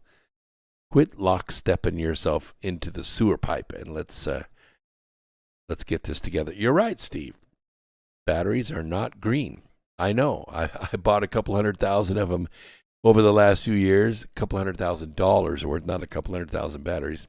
That'd be a lot of money. And they didn't last. I mean, the two in my prototypes, about 2 packs of my prototypes are still lasting because I have proprietary technology that makes them last longer. But the rest of the batteries ended up boat anchors. Yeah, we trashed them. We tested and tested and tested, and we ran through pallets and pallets and pallets of batteries. And not the little bitty batteries like you're talking about. I don't even have one of those. I don't have a 16850, but it's a little bit bigger than a AA battery. We don't use those. We use the big 300 amp hour bricks. Yeah, that's a serious battery. All right, let's talk a little bit about stocks because everybody's feeling it. Everybody. I looked at my portfolio just a few minutes ago on the phone, and I don't want to look at it. I don't want to look at it. I'm not thinking about it. I'm releasing. I'm going to do something else. I'll get some ice cream or something. I'm not going to think about it. But after a quiet day of late session U.S. sell-off was the main theme, and that was yesterday. The S&P 500 fell back in the last couple of hours of trading, most of it in the last 15 minutes. S&P went down a little bit, but it was just the stocks here and there. It wasn't like the total Dow sell-off, but the Dow is just indicator stocks. I'm talking about the individual stocks like lithium, and I'm invested in a company that owns Candy Crush, like online gaming. Believe it or not, there's a publicly traded company that owns that stuff. The people that work there, and it's a big thing. Well, lots of people have been playing online gaming because they're not working, because they're just hanging out, living on Virtual Joe's money, my money. You're living on my money, and I resent it, by the way. But anyway, the company's making very good money because lots of people are playing Candy Crush, and there are in-game purchases, and those purchases make my stock go up. So thank you very much. So on the earnings side, Walmart rose 2.11%. No kidding, because they were like the only big box store open. And let's see, ESG has been part of a minimum wage increase in recent times, and maybe we're seeing a perfect storm of this where Virtual Joe is competing against employers for people, and employers are suffering through about a 13% absentee rate nationwide. It's not good. It's not good. People have to pay a lot of money to convince people to come back to work because they're perfectly happy sitting at home on $630 a week. And if they have any kids, they're about to get another $600 a month. Yeah, it's pretty crazy. In other overnight news, the reports are that the EU lawmakers will mostly vote yes on the motion to freeze the comprehensive agreement on investment with China tomorrow. This is a big deal because they will demand that China lift sanctions before any progress is made on the deal, which took 7 years to negotiate. Oh yeah, you didn't know China had sanctions against them, did you? In terms of the latest on the pandemic, India's Serum Institute has said that it will prioritize making vaccines for India and would delay deliveries to other nations, and the World Health Organization backed COVAX initiative until probably Thanksgiving, maybe Christmas. Meanwhile, Singapore has decided to increase the time between the 2 vaccine doses, give people a chance to recover a little bit.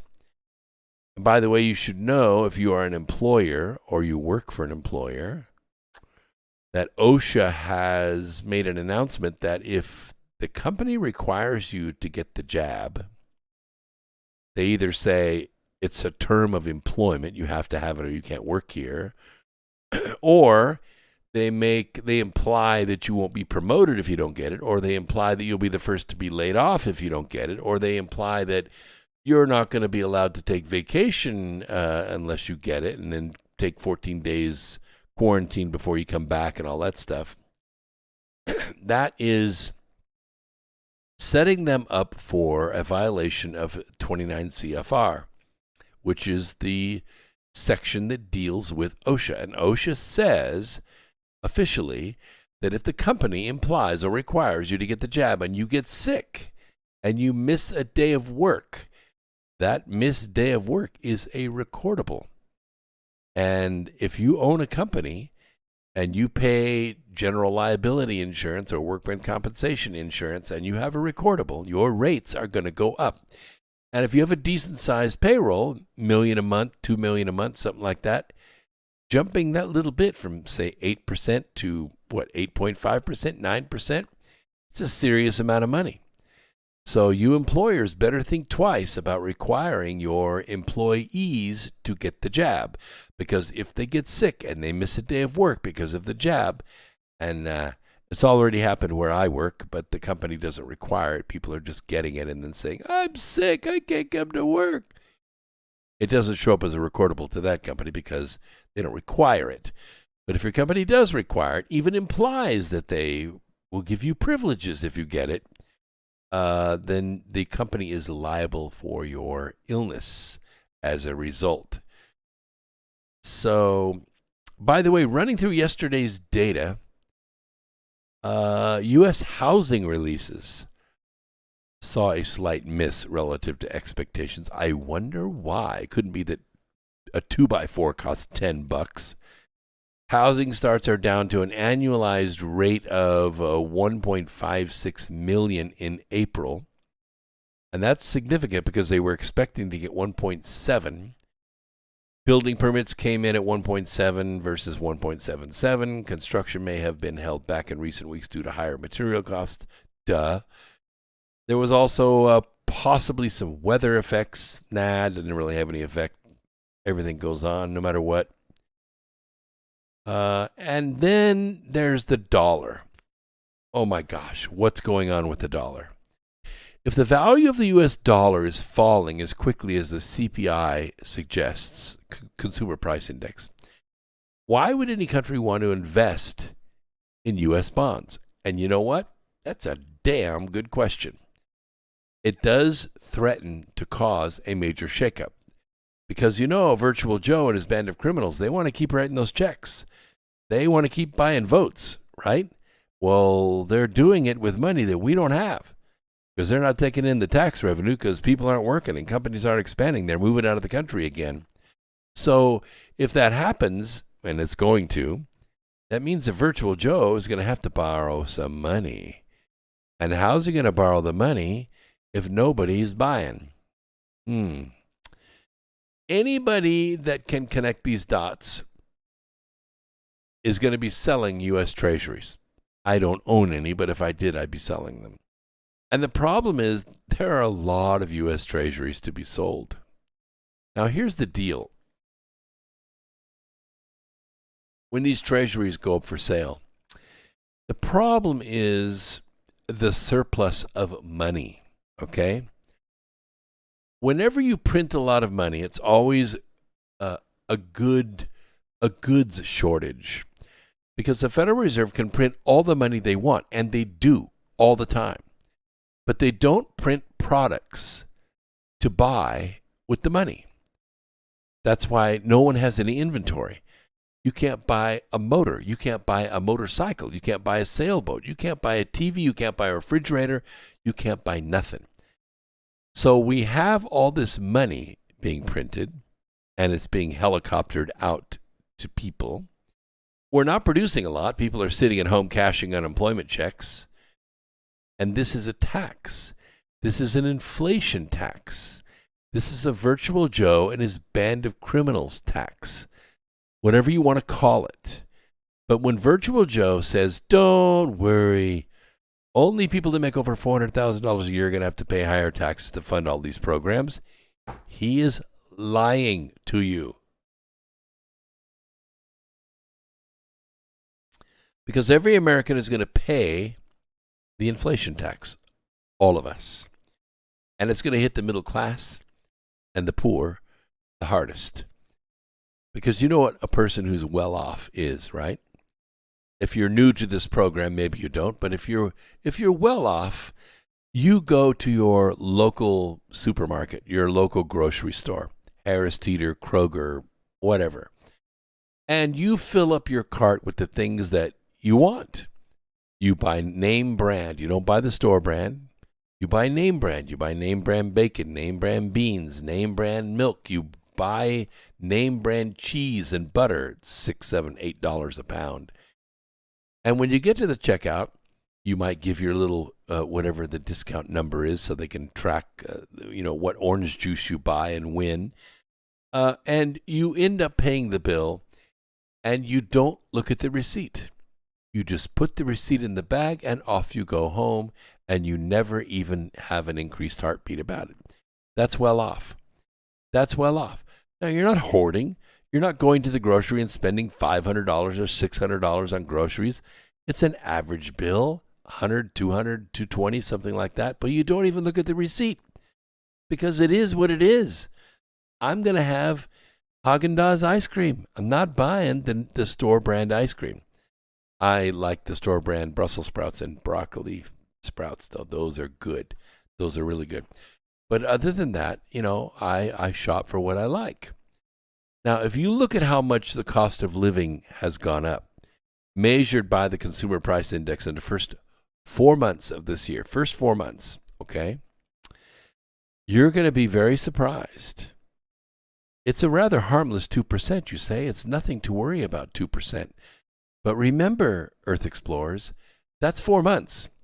You got to annualize that, okay? You annualize that, and we have consumer prices rising at 6% annually. And even that will evade most mathematicians. You take a look at the instantaneous rate of change. That's the slope, but we're not talking about a straight line.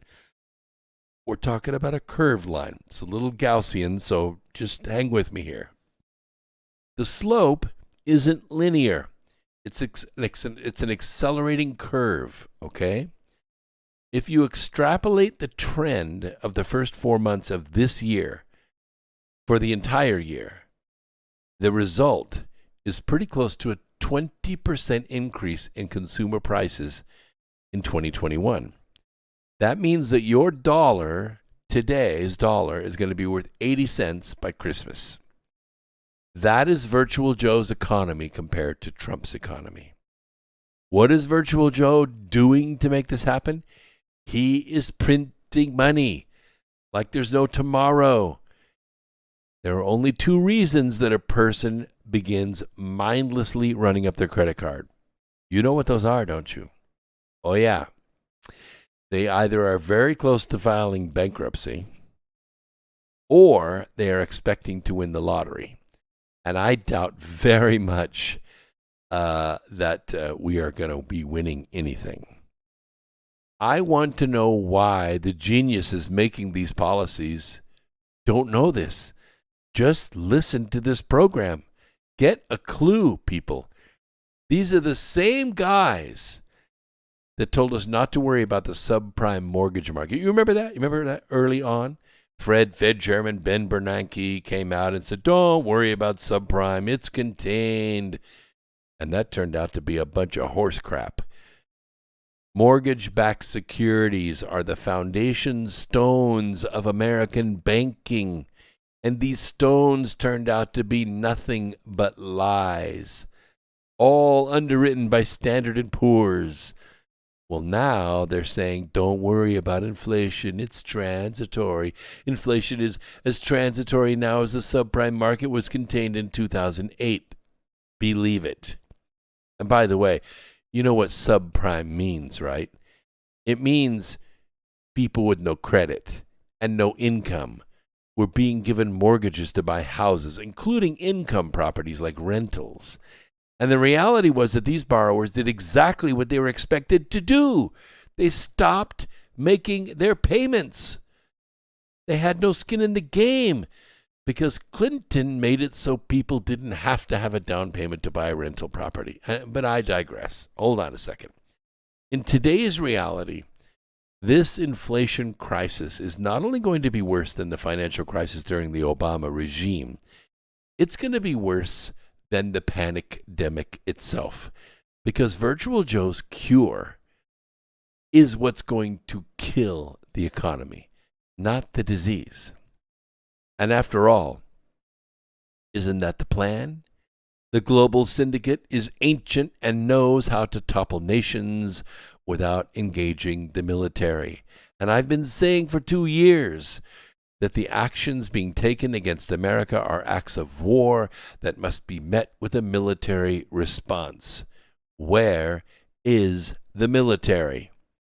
Well, they're busy tucking their tails and staring at the ground as Garrison's Gestapo marches in lockstep down the halls of the Pentagon looking for any signs of a patriot.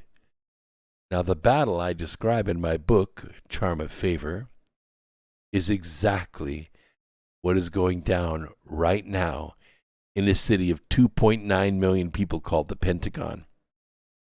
Maybe we don't need to be asking, where's the military? Maybe we need to be asking, where's the courage? Where's Captain America? I get it. I get it. I know where you guys are coming from. I know where your heart is. You feel powerless, but we're not powerless. I'm going to Dallas on Memorial Day weekend to meet with General Flynn and others, and Jordan Sather's going to be there speaking. Zach from Red Pill 78 is going to be there speaking. This is the Brain Trust. This is the Patriot Trust. We are doing something. We're putting our money where our mouth is. Yes, it's $500 a plate. It's not cheap, but it is going to go to a good cause. This is how it has to happen. We have to take back the House. It has to be done.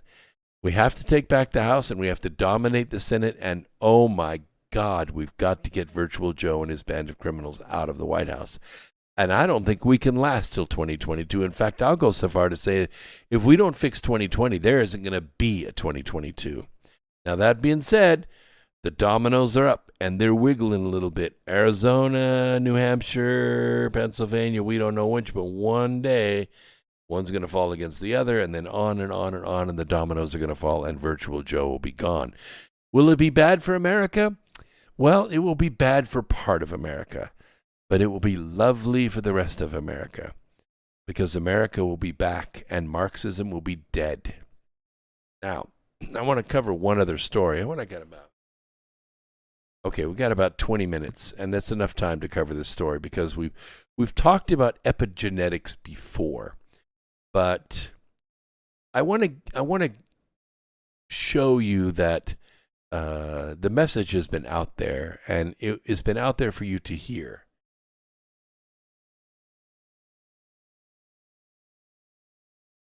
You remember I have mentioned a movie from time to time called The Last Mimsy.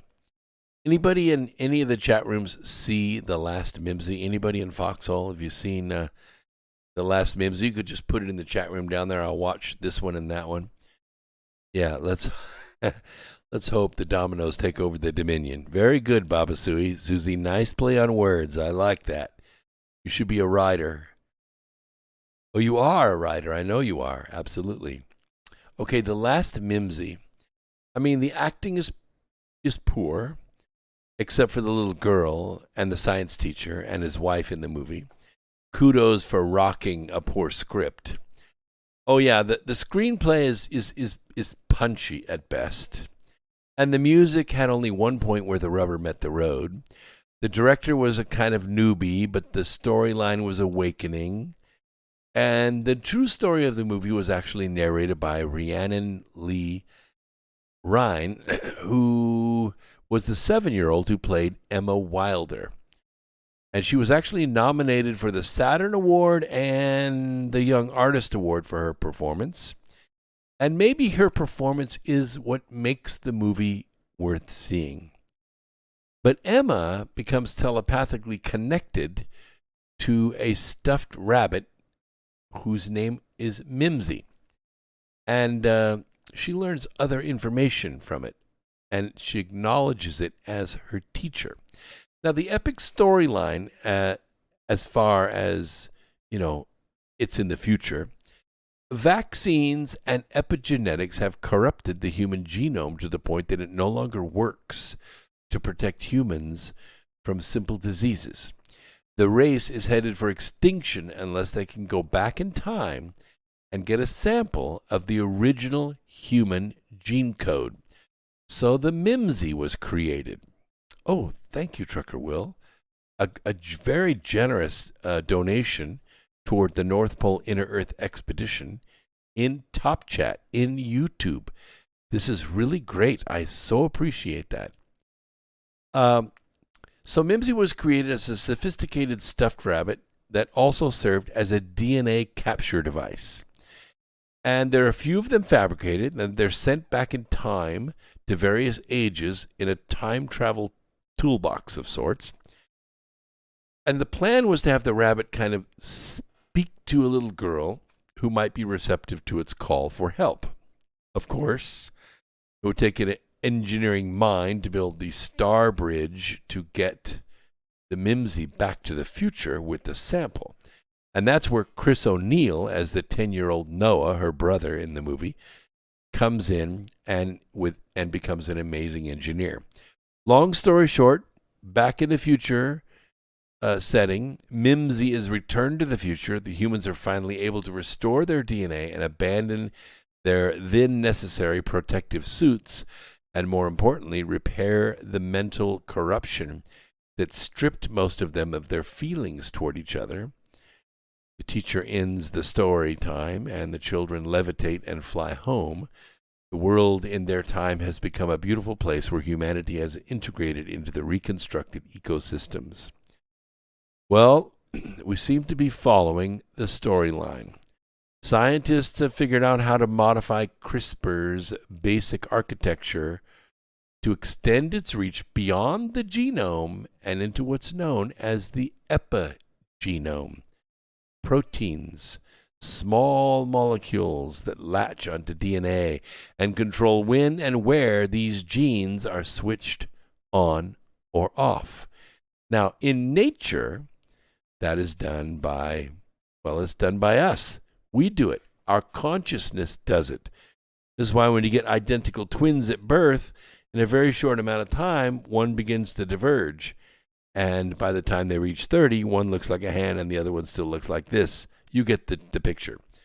They eat the same food. They're exposed to the same sunlight, the same temperature. They wear the same clothes, go to the same food, sleep in the same house, for crying out loud. And yet they genetically diverge. It's because part of the environment that influences those gene pairs is the soul, is the spirit of the person. They are two different individuals with two different mindsets, two different emotional sets, two different conscious addresses, and that is affecting the gene code. Well, in a paper published last month in the journal Cell, researchers at UC San Francisco and the Whitehead Institute described a novel CRISPR-based tool called CRISPR-Off, which allows scientists to switch off almost any gene in human cells without making a single edit to the genetic code. This is the way messenger RNA works. This is the way messenger RNA works, which is the core mechanism of the vaccines that are being marketed right now to fight the pandemic, the made-for-TV virus. Researchers also show that once a gene is switched off, it remains inert in the cell's descendants, and it stays that way for hundreds of generations. The kids don't bring it back unless it's switched back on with a complementary tool called CRISPR-ON, which was described in the paper. Now, because the epigenome plays a central role in many diseases, from viral infections to cancer, and I'm a living proof that this works because my life was saved by this technology. I'm one of the lab rats for this technology. One day will lead to powerful epigenetic therapies, and since this approach doesn't involve any DNA edits, it's likely to be safer than conventional CRISPR therapeutics, which have been known to cause unwanted and potentially harmful effects to the genome. Though genetic and cellular therapies are the future of medicine, there are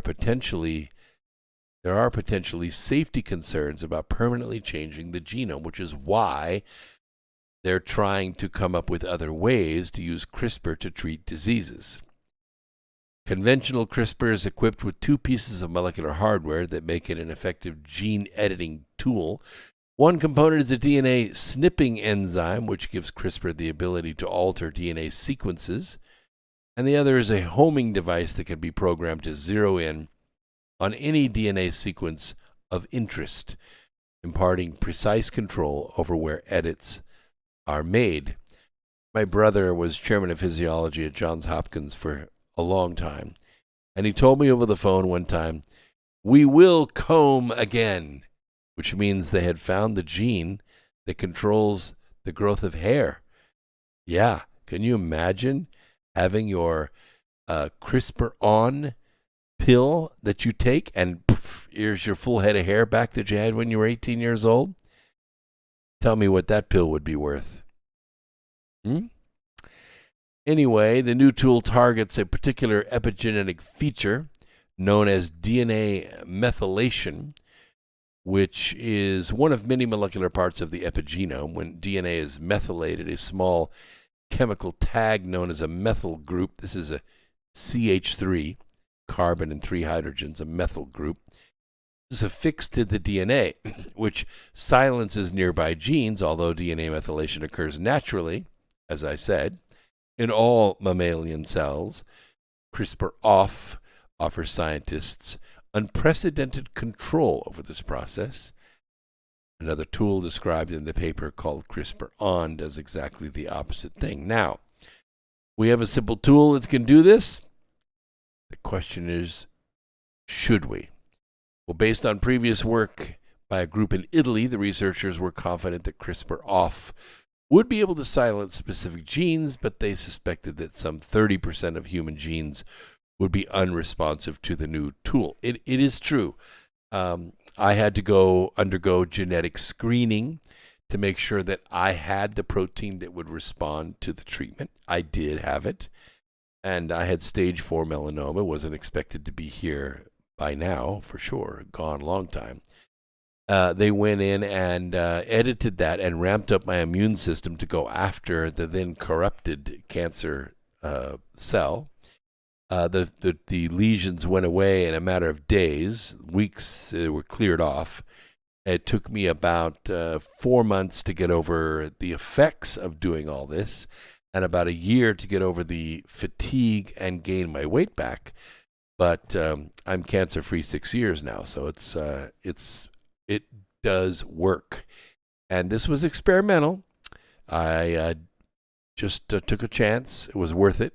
I survived, as did all but one of the 149 people in the trial, which was incredible success. Now that drug is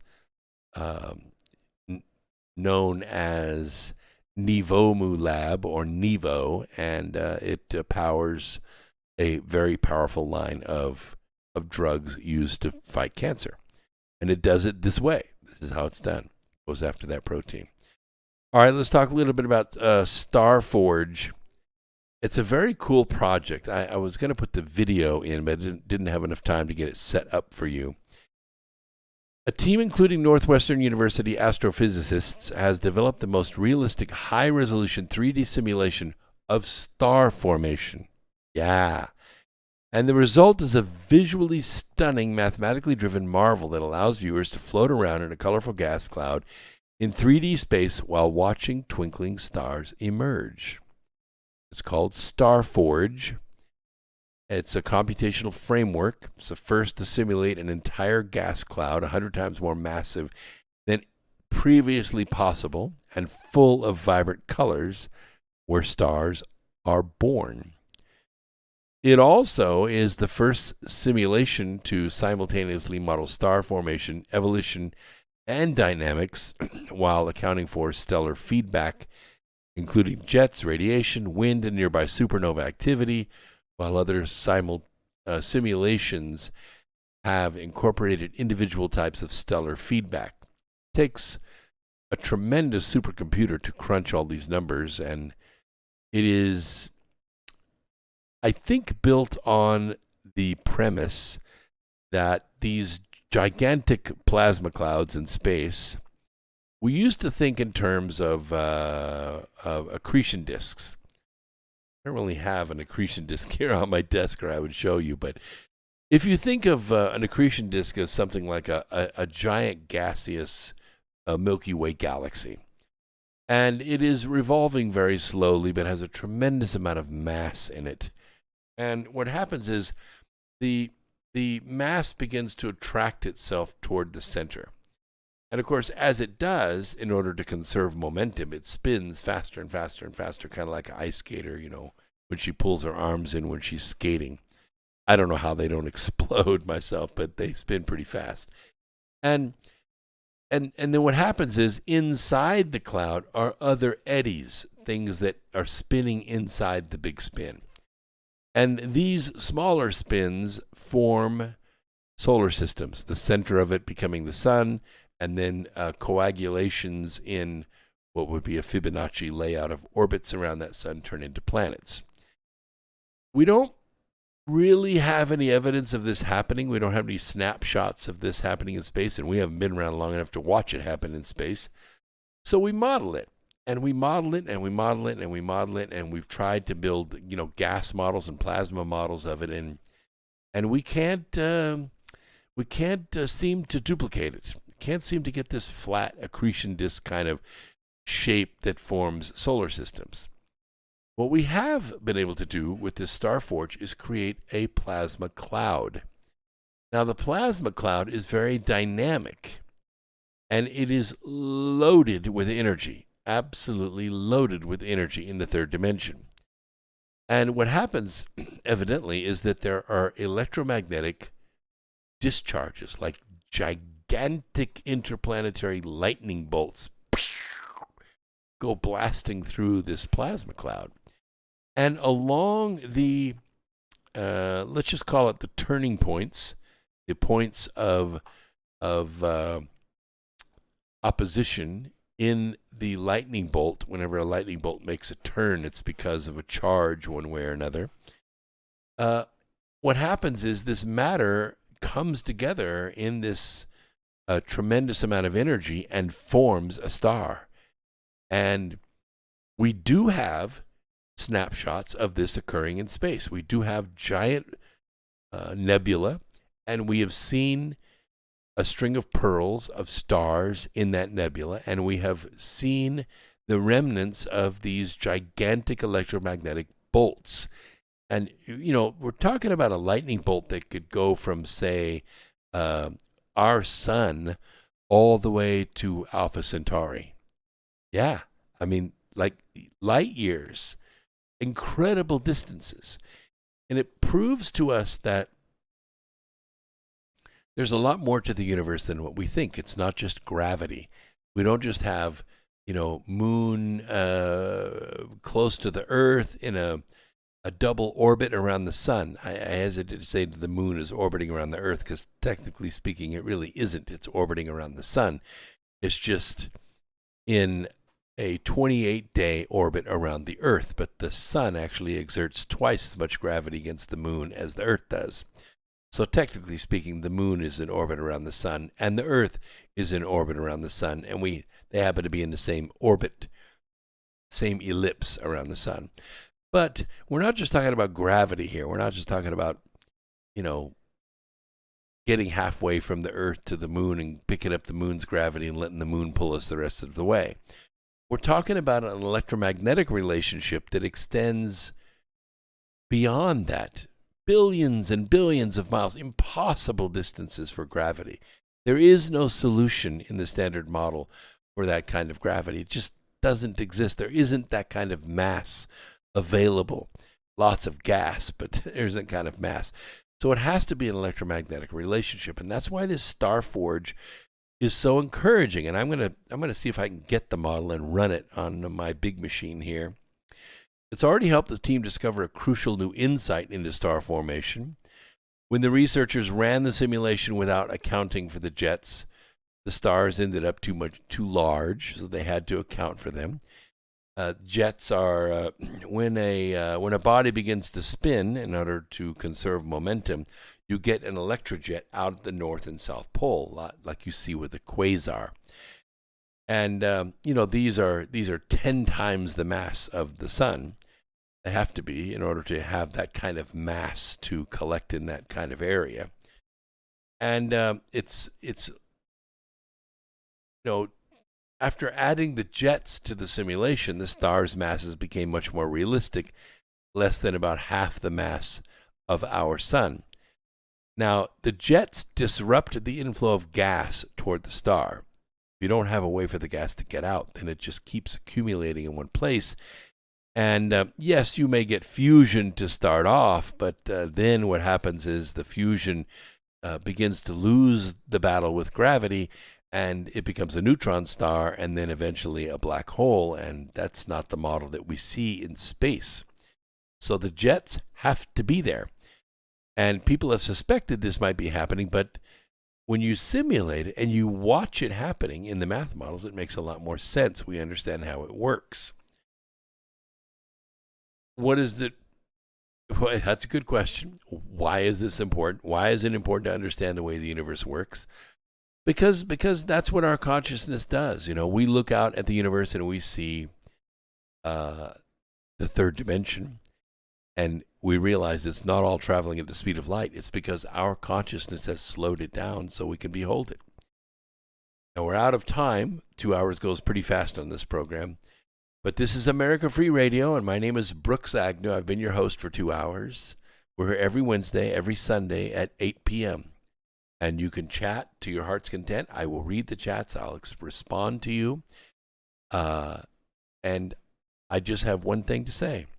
Go out and look for the good in other people and help it to grow a little every day. And before long, you will have saved the planet. My name is Brooks Agnew saying, peace, Earth Explorers. Now go and do. Remember, this is the Revolution Radio Network on freedomslips.com, the #1 listener-supported radio network in America, maybe in the world.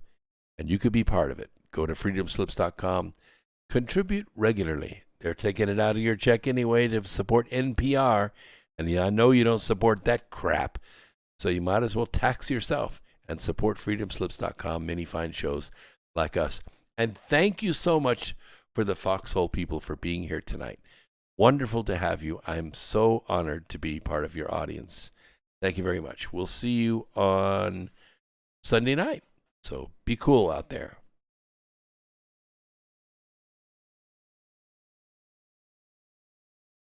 I keep waiting. I could kind of slightly hear it in the background, the Freedom Slips Revolution Radio break music. But just wanted to say how much I love you. It's a pleasure being here. 17 years now, and it just gets better. Every week it gets better.